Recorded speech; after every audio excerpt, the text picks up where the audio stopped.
नमस्कार दोस्तों, मेरे चैनल पर आपका बहुत बहुत स्वागत है। आज मैं आपको साथ शेयर कर रही हूँ हल छठ की जानकारी के बारे में। आपको इस वीडियो में मिलने वाली हैं हमें पूजन सामग्री क्या क्या लेनी है, इस व्रत के क्या नियम हैं, क्या महत्व है। आप अपने बेटे के लिए एक चीज़ अवश्य करें इस पूजा में। सबसे पहले हमें कुश के पत्ते, पलास के टहनियाँ लेनी होती हैं, जो एक गमले में रोप कर उसकी पूजा की जाती है। ओढ़नी उठाई जाती हैं और विधिवत पूजा की जाती हैं। 6-7 प्रकार के नाज लेने होते हैं, जैसे जो गेहूँ, मूंग दाल, साबुत चने, साबुत भुने हुए होने चाहिए। सारे प्रकार के नाच, मटर, मकई, इस तरह से लेने होते हैं। साथ में ही हमें भैंस से बनी हुई चीज़ें लेनी होती है, जैसे दूध, दही, घी। गाय से के दूध से बनी हुई चीज़ें बिल्कुल ही काम में नहीं लेनी चाहिए आज के दिन। दूसरी बात यह है कि इस दिन हमें हल से जोती हुई कोई भी चीज़ नहीं खानी है, चढ़ानी भी नहीं है पूजा में और खानी भी नहीं है। वो हल से जुती हुई नहीं होनी चाहिए जो आप चीज़ ले रहे हैं। हल छठ का जो व्रत होता है, जिसे हल छठ भी बोलते हैं और ललई छठ भी बोलते हैं, हर छठ भी बोलते हैं। यह जो व्रत होता है भाद्रपद की कृष्ण पक्ष की षष्ठी तिथि के दिन मनाया जाता है, जो भी बलराम भगवान का जन्मदिवस होता है। बलराम भगवान श्री कृष्ण के बड़े भाई हैं। 2 दिन बाद कृष्ण जन्माष्टमी भी आने वाली है। इस तरीके से आपको सभी सामग्री थाली में लगा कर रख लेनी है। कथा का वीडियो मेरे चैनल पर मिल जाएगा, आप उसे सुन सकते हो। यहाँ पर हमें सारा सामान निकाल कर रख लेना है। पूजा के लिए, हवन के लिए एक छोटा सा दीप रखना है, धूप दीप रखना है। यहाँ पर आपको सिंदूर, रोली, मोली, कपूर, चंदन, चावल, इत्र, मौसमी कुछ एक आधे फल रखने हैं। और हमें गणपति गोरा के लिए हल्दी और सुपारी लेनी है। यहाँ पर बाती, दिया, धूप, कपूर भी रख लेना है। ध्यान रखें कि हमें जो भी हवन के लिए घी इस्तेमाल करने वाले भैंस से बना हुआ होना चाहिए। एक पानी का कलश भी लेना, उसमें गंगा जल मिलाना है।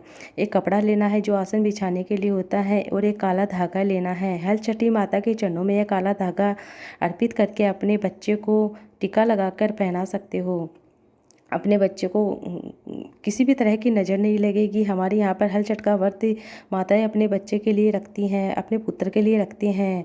कुसा के पत्तों को माटी में रोपकर, गमले में रोपकर और चुनरी उड़ाकर विधिवत पूजा करें। यह पूजा आप 5 सितंबर को करेंगे।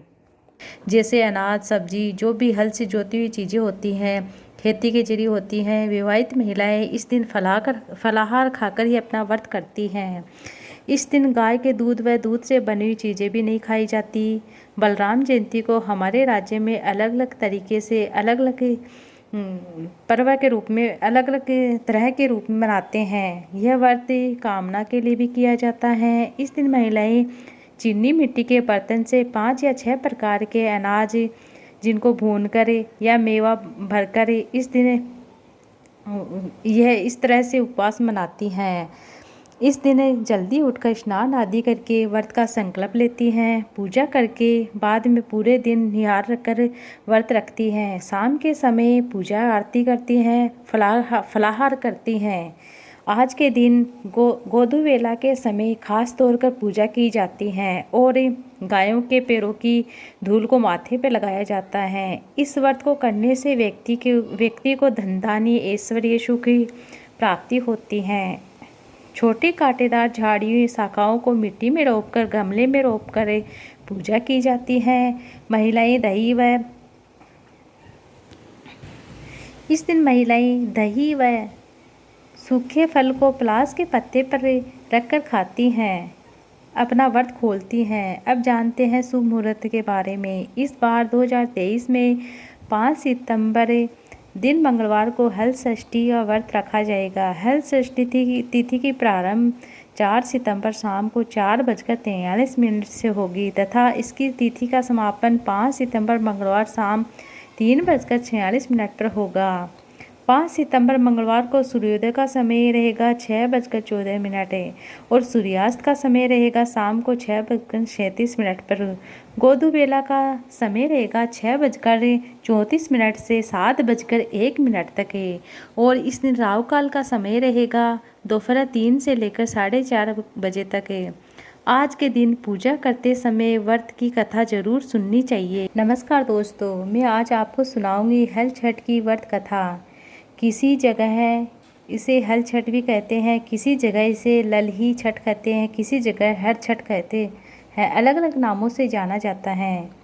इसकी कथा इस प्रकार है। प्राचीन कथा के अनुसार बहुत साल पहले की बात है। किसी नगर में दो देवरानी जेठानी रहती थी। देवरानी स्वभाव में बहुत ही खड़ूस स्वभाव की थी और जेठानी स्वभाव में बहुत ही सरल व नेक स्वभाव की थी, दयालु थी और सबकी मदद करने वाली थी। जबकि देवरानी जेठानी सबसे दुष्ट व चालाक स्वभाव की थी। एक बार की बात है, भाद्रपद मास में देवरानी जेठानी दोनों ने मिलकर हल छठ का व्रत किया। शाम को भोजन बनाकर दोनों भोजन को ठंडा होने के लिए परोस दिया और कमरे में छोड़कर बाहर आराम के लिए बैठ गई। उस दिन भोजन में जेठानी ने खीर बनाई थी, जबकि देवरानी ने खिचड़ी बनाई थी। जब ये दोनों बाहर बैठी थी, तभी संयोग से कहीं से दो कुत्ते आते हैं और वे दोनों कुत्ते अलग अलग कमरे में जाकर परोसे हुए भोजन को खाने लगते हैं। कुछ ही देर में जब देवरानी जेठानी को कमरे के अंदर कुछ आवाज़ आई खाने की जैसी, तो उन्होंने कमरे में जाकर देखा। अंदर जेठानी ने जाकर देखा कि एक कुत्ता उसकी परोसी हुई खीर को खा रहा था। वह देखकर जेठानी ने कुत्ते को भगाया नहीं।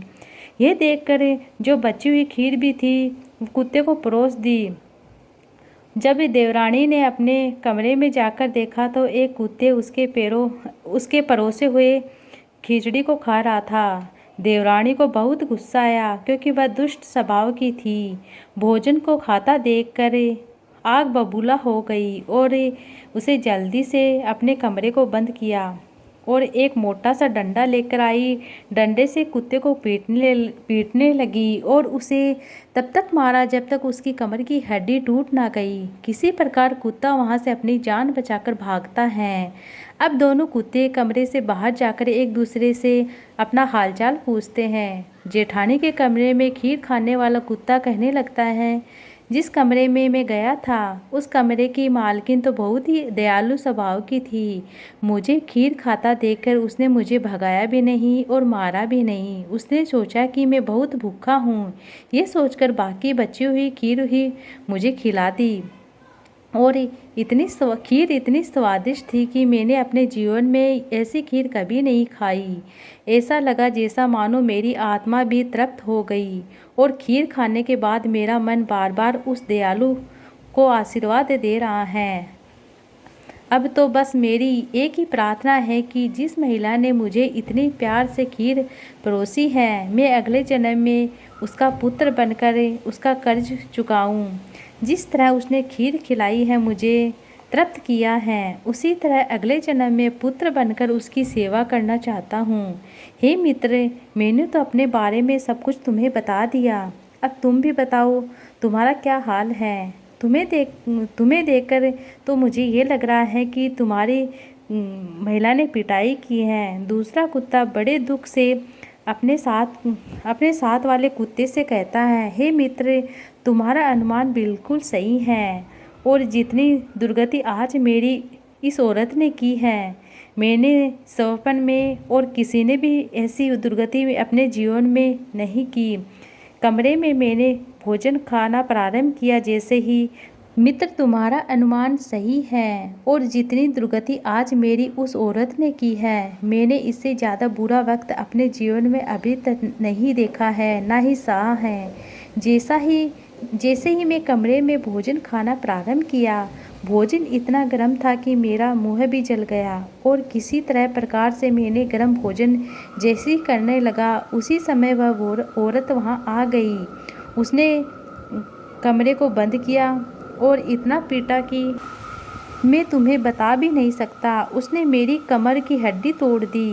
मेरी तो भगवान से यही इच्छा है कि मैं बार बार भगवान से यही प्रार्थना करता हूँ कि मुझे अगले जन्म में उस औरत का पुत्र ही बनाकर भेजना। जिस तरह उसने आज मुझे मार मार कर मेरा ये हाल किया है, अगले जन्म में मेरी इच्छा है कि मैं उसका पुत्र बनकर जन्म लूँ और उसे इतना दुख दूँ कि वो मन में और मन और शरीर दोनों से दुखी हो जाए। और यह बात बिल्कुल सच ही है कि बेजुबान प्राणियों को सताकर उनकी बद्दुआएं नहीं लेनी चाहिए। कभी भी बेजुबान प्राणी को नहीं सताना चाहिए, क्योंकि उसकी बद्दुआ आज नहीं तो कल बिल्कुल लगती हैं। बहुत ज़्यादा पीटने की वजह से वह कुत्ता कुछ समय बाद मर गया। जैसे ही उसने प्रार्थना की, उसे अपने अगले जन्म में देवरानी के घर पुत्र का रूप में जन्म लूँगा, तो उसको पुत्र का जन्म देवरानी के घर ले लिया। जब उसने एक पुत्र को प्राप्त किया तो उसकी खुशी का कोई ठिकाना नहीं था। अब वह अपने पुत्र को लेकर मन में बड़े बड़े सपने सजोने लगी। बच्चे के जन्म दिन जब घर में हल छठ आई, पूजन हो रहा था, तभी उसका बच्चा मर गया। इस दुख को बच्चे के जन्म के दिन जब घर में हल छठ का दिन पूजन हो रहा था, तभी उसका बच्चा मर गया। इस दुख को पाकर ऐसा लगता है मानो देवरानी की सारी दुनिया ही उजड़ गई हो। उसका दुख किसी से देखा ही नहीं जा रहा था। वो अपने बच्चों को याद करती और बार बार जोर जोर से दहाड़े मारती। किसी तरह देवरानी ने अपने सीने पर पत्थर भांति इस दुख को सहन कर लिया। अब हर साल उसे एक पुत्र होता, लेकिन हल छठ के दिन वह मर जाता। इस तरह जब लगातार 4-5 बार ऐसा हुआ तो देवरानी ने मन में संदेह हुआ। तो उसने सोचा कि आखिर क्या कारण है कि मेरा बच्चा हल छठ के दिन ही क्यों मर जाता है। फिर एक बार उस कुत्ते ने देवरानी के स्वप्न में कहा कि मैं तुम्हारे घर पुत्र के रूप में बार बार जन्म ले रहा हूँ और हल छठ के दिन मर जाता हूँ। तुम्हें याद है कि वो दिन जिस दिन तुमने मुझे मारकर मेरी कमर तोड़ दी थी, अधमरा कर दिया था, और आज मैं उसका बदला तुमसे ले रहा हूँ। ये बात जानकर देवरानी को बड़ा दुख हुआ। उसने रोते रोते उस कुत्ते से उपाय पूछा, तो उसने उपाय बताया कि उसने अपने पाप को मिटाने के लिए उपाय पूछा। तब कुत्ते ने उसे कहा कि तुम अब से हल छठ को व्रत करना। हल छठ के दिन हल से जुता हुआ कोई भी अनाज मत खाना। इसके बाद आज के दिन गाय के दूध का सेवन बिल्कुल मत करना। इस प्रकार हल छठ के दिन तुम विधि विधान से पूरी श्रद्धा के साथ व्रत करो और मैं तुम्हारे घर पुत्र के रूप में ही जन्म लूँगा और फिर ही जीवित रहूँगा। अगले साल हल छठ आई तो उसने व्रत रखा और जैसे कुत्ते ने स्वप्न में देवरानी को बताया था, उसी विधि विधान से उसने व्रत रखा। इस व्रत के प्रभाव से जल्दी ही उसके घर में एक पुत्र का जन्म हुआ और इस बार हल छठ की माता की कृपा से उसकी संतान जीवित रही। तभी से ऐसा माना जाता है कि हल छठ का व्रत जो भी माताएं अपने पुत्र के लिए करती हैं, अपने बच्चे के लिए करती हैं, उनकी संतान को किसी तरह का कोई दुख नहीं होता, कष्ट नहीं होता। उनकी संतान की लंबी आयु के साथ साथ उन्हें स्वभाव की भी प्राप्ति होती है। उम्मीद करती हूँ कि आपको आज का ये वीडियो अच्छा लगा होगा। आज का ये वीडियो अच्छा लगा है तो लाइक करें, कमेंट बॉक्स में कोई भी एक महादेव का नाम ज़रूर लिखें। और आप हमारे इस चैनल पर पहली बार आए हैं तो इस चैनल को सब्सक्राइब कर लें।